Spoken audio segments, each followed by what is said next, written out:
naman po. Okay, papakita ko na lang sa'yo. Papakita ko na lang sa inyo kung saan ako magbablog. Bagong-bago.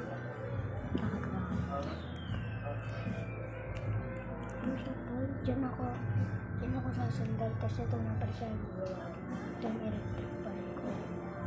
Tapos ito yung wall. Ayan. Tapos, dito yung chinelas ko. May juice pa nga ako. Lalagay ko din pala. Pero di yung wait lang. Sisita ko lang. Nalagay ko na. Yan na.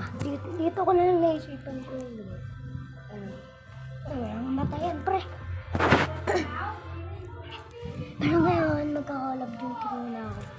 Dahil, yung mystical lamp kong blueprint, 2 hours na lang mawawala na.